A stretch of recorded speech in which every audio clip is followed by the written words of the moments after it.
You've heard the advice? Don't pursue women, make them pursue you. Then you experience the world and learn a harsh reality. Women rarely, if ever, chase men. It's a catch-22. If you refrain from pursuing, nothing materializes. Yet, as soon as you show interest, her attraction fades. What's the solution? Two forms of pursuit exist: logical and emotional. Failing to grasp this distinction leads to being either overlooked or exploited. This video will expose the covert psychology of this dynamic and explain why compelling her to chase you requires you to begin as the hunter. New viewers, subscribe and watch to the conclusion. Like, share, and above all, focus. Allow me to rewind a few years. I encountered a man, Roberto, who owned 3 thriving restaurants. He was constantly surrounded by women, phone calls, texts, invites, unending attention. I assumed he understood the secret. However, after observing him, I discovered a crushing truth. Not one of those women actually loved him. Yes, they pursued him, but not for his identity. They pursued his financial assets, not his essence. This is logical pursuit. When a woman pursues you based on calculation rather than emotion, she perceives a distinct advantage: wealth, standing, network. Her mind computes the benefits. Remaining with him makes my life simpler. This can function, provided you have excessive wealth. But a problem exists. The relationship is founded on instability. One evening, over drinks, Roberto shared something unforgettable. "Friend, I feel like a walking cash machine. Once the funds vanish, the affection goes." He was correct. The women remained, yet were always watching the exit, anticipating someone who evoked genuine feelings. This is the drawback of logical pursuit. It possesses 2 critical defects. Primarily, it's almost unsustainable. Few men possess fortunes or renown. Secondly, even with them, you won't obtain what all men privately desire: a woman who loves you for yourself. This, however, is where it shifts. An alternative pursuit exists, masterable by any man who grasps the female psyche. It is emotional pursuit, the strongest tool in human interaction. When a woman emotionally pursues you, it's involuntary. You become her fixation, the substance her body needs to feel complete. She is uneasy until she gets your contact. She wants you, not from logical imperative, but from cardiac necessity. Here is the key. This form of pursuit is buildable, growable, and perfectible. Allow me to provide an illustration that will alter your entire perspective. Suppose a friend gives you a cigarette one day. "Try this," he suggests. You accept, you smoke, you enjoy it. Days pass.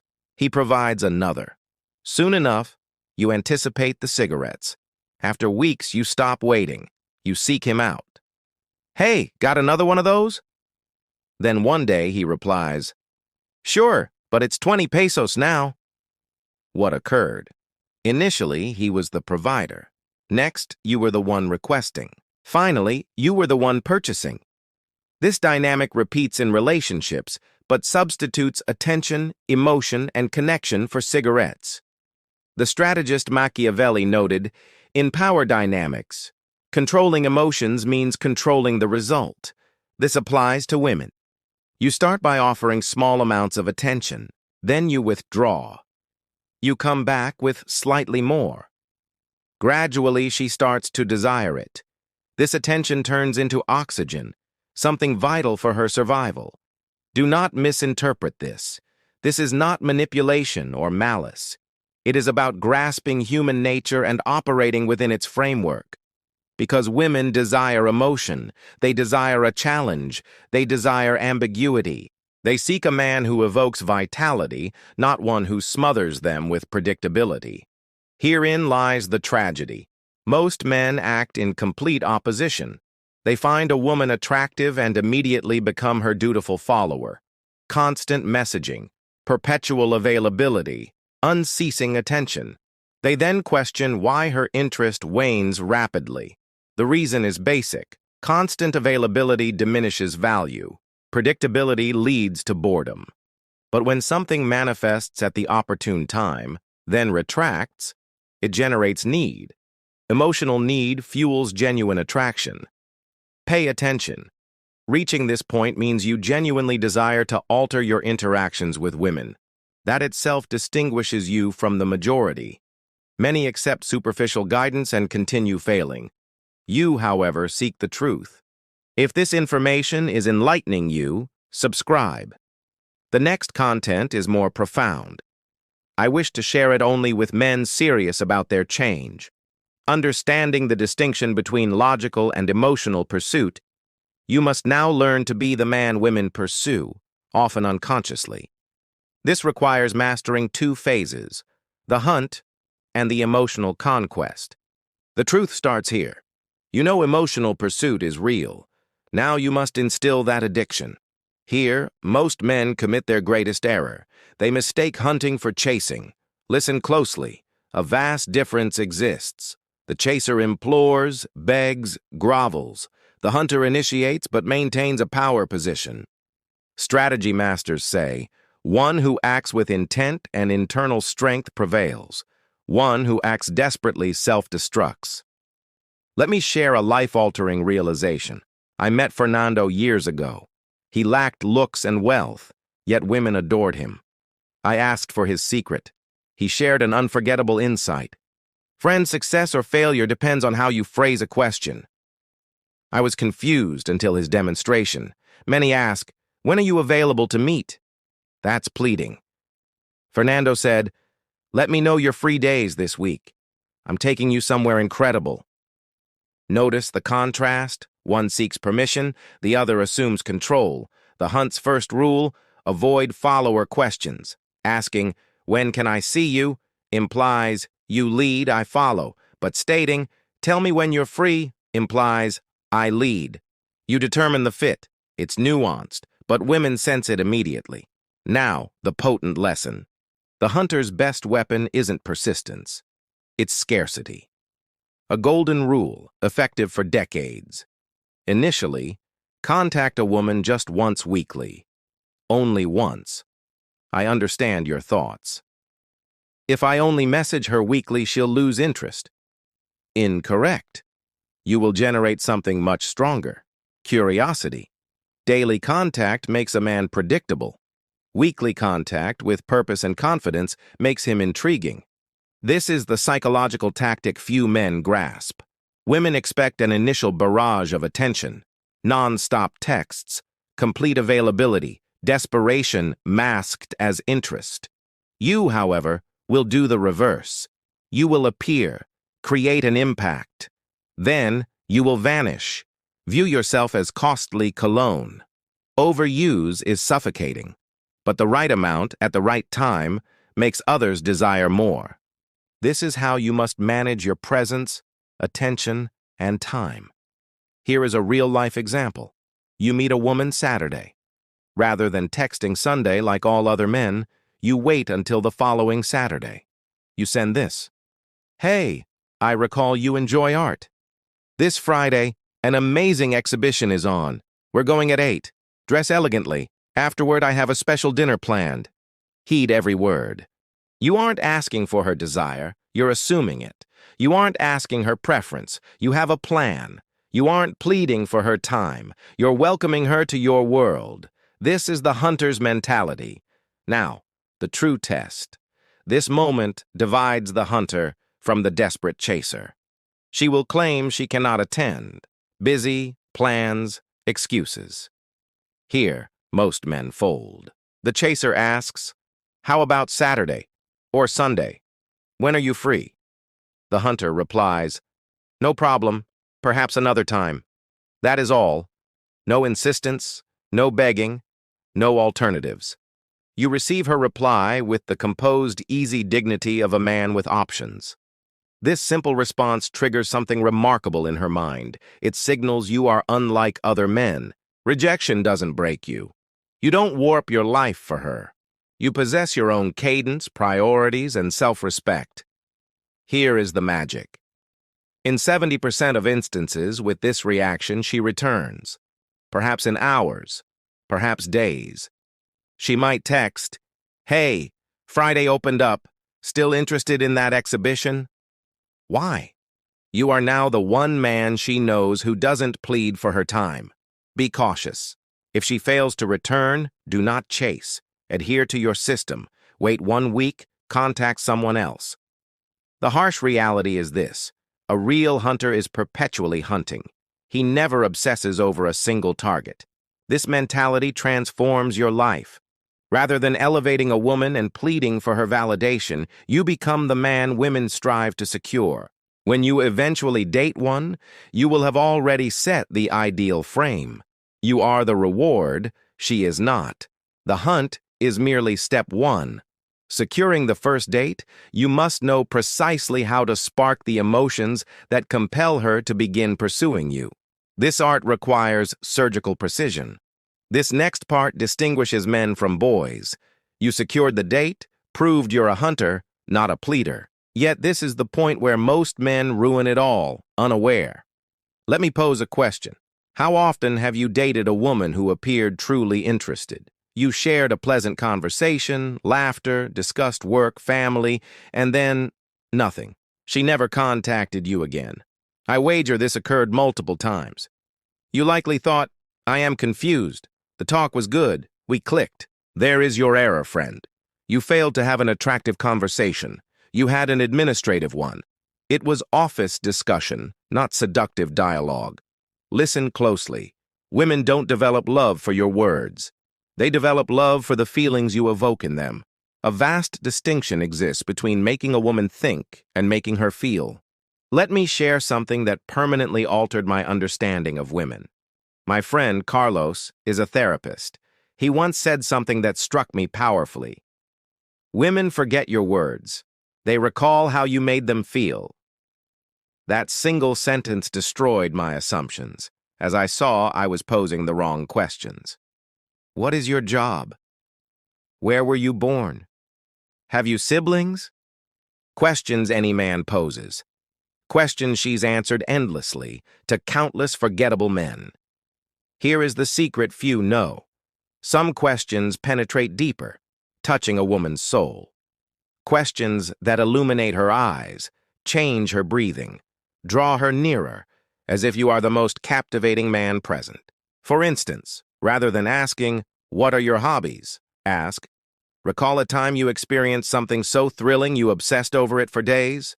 Sense the change. One question seeks facts, the other seeks feelings. Rather than, "How was your day?" ask, "What was today's moment where you felt most alive?" Instead of, "Weekend plans?" ask, "If you could do something absolutely wild this weekend, consequence-free, what is it?" The Florentine strategist said, "Mastering the moment's emotions masters future memory." When she recalls that talk, she won't recall words. She'll recall the feeling, spark, excitement, the vitality of your presence. This is the critical component. When posing these questions, your interest in her answers must be authentic. Do not feign it. Do not employ them as tactics. Women possess emotional radar beyond your imagination. They sense false interest from a distance. When she replies, resist sharing your story. Delve deeper into hers. If her peak excitement was a mountain trip, ask, "What specific moment endures the most? What did you feel at the summit?" Have her re-experience that emotion with you. At that instant, you aren't just listening to her story, you're making her re-feel it. She will permanently link that feeling to you. That is the secret. You aren't just acquiring her story, you're evoking the same emotions in her, with you. Subconsciously, you become the origin of those feelings. A specific moment will signal you have her complete emotional focus. Her gaze fixes. She moves nearer as you talk. She unconsciously touches her hair or neck. Her tone softens, warms, slows, grows intimate. That is your opportunity. Time to test the kiss. It is simple. During an intense talk, allow your gaze to fall to her lips for 1 second. Then return to her eyes. If her gaze mirrors yours, that is the signal. If she remains, not turning away, approach slowly. Now, the master stroke few men grasp. Having forged that deep emotional bond, having awakened those feelings, you must act entirely contrary to your instincts. Conclude the date at its peak. Yes, precisely. When the talk flows flawlessly, you are both laughing. She is receptive, connected, vibrant. That is when you rise and depart. Why? You leave her wanting more. She will go home reflecting on you, replaying the conversation, anticipating your next meeting. Most men fail by extending the date until it expires naturally. The spark dims and silence dominates. But you won't. You will leave unexpectedly, just when she desires you to remain. This turns a moment to a memory, a spark to a desire, a date into the start of emotional pursuit. Here is the vital part. Do not promise a future date. Avoid, "I'll call you," or "see you soon." Simply meet her gaze and state, "I had an amazing time with you." A soft kiss on the cheek, and depart. That night she will be awake, thinking of you, replaying your words, voice, and energy. By morning, she will anticipate your message. You have initiated emotional addiction. Now begins the most fragile phase, converting that need into active pursuit. This is the riskiest stage. You built the bond. You sparked her interest. Now she begins to pursue you. More frequent texts, phone calls. She requests to meet. Here, 90% of men demolish their progress. Let me share a story.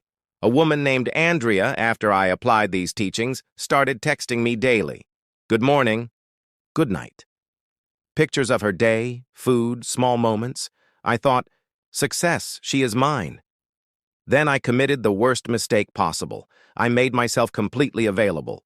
Instant replies to every message. I answered every call. I accepted every invitation. In 2 weeks, Andrea's pursuit stopped. She treated me like a brother. What occurred? I eliminated the tension, the mystery that fueled her initial desire. Listen closely. This seems contradictory, but it is the critical truth to learn. When she begins chasing, do not become fully available. This is the fatal trap for most good men. The Florentine strategist noted, "Power isn't constant force, but the capacity to retract timely." With her emotional focus, measured distance is your strongest weapon. Caution. This works only post-emotional investment. Act too soon. Before the bond forms, she will assume disinterest and vanish permanently. The secret is timing. Recognizing when to retract. How do you confirm she's hooked? It's easy. She initiates most conversations. She seeks you, unprompted by your pursuit. She arranges plans or readily adapts to yours. She begins divulging personal details. Critically, she becomes annoyed or cold if your reply is slow. These signs cue selective availability. Do not be constantly free at her request. If she suggests a Saturday meeting, occasionally claim prior commitments. If she phones, sometimes let it ring. Wait. Return the call hours later. I'll provide the precise rules, the framework for maintaining control. For every 3 invitations, accept 2, reject 1. For every 3 calls, answer 2 instantly. Return the 3rd hours later. For every 5 messages, reply to 4 promptly, delay 1. Seems calculated? It is. That is why it succeeds. Women are biologically programmed to prize what they cannot fully possess. This is not cruelty, it's psychology. Crucially, when declining an invitation or delaying a response, offer no explanation. Avoid "sorry, I was busy," or "I missed your text." You owe no one an explanation. Behave as if it is normal to possess your own life, plans, and priorities. Something intriguing will occur. She will increase her efforts to gain your attention. Her texts will grow longer, warmer, more detailed. She will pose personal questions. She will propose more engaging plans. In summary, she will start to woo you. Now, the true psychological battle begins. Realizing her emotional investment, she will test you. She will copy your tactics, withdrawing to see if you pursue. She may send cooler texts, reply slower, or cancel plans abruptly. This is her test of your uniqueness, and here, genuinely confident men are distinguished from the pretenders. When she withdraws, your reaction is simple. Do not react. Do not chase. Do not inquire what's wrong. Do not mend what is not broken. Remain anchored in your life, work, purpose, and priorities. Her return is perfect. Her absence is also perfect. It signifies she was not the right woman for you. Usually, however, she returns. This time she feels new admiration. You have demonstrated something unique. You are the man who doesn't collapse for her attention. This strategy doesn't just make her chase. It sustains that chase for months or years. Why? You taught her a powerful lesson. Your attention has value. Your time is finite. Your presence is a privilege, not an entitlement. Now, friend, you possess all puzzle pieces. It is time to learn to maintain this power for the relationship's duration. That is it. The full guide to making any woman your emotional pursuer. From the initial hunt to the art of measured distance. You are not the man pleading for attention. You are the hunter, the man women are driven to win. Recall this eternal truth. You must be seen as the prize, not her. Use all you've learned. You will see immediate change. Now, your turn. In the comments, offer one piece of advice to other men on this subject. Your insight could change another man's life. If this material was enlightening, subscribe for more hidden game strategies that few comprehend.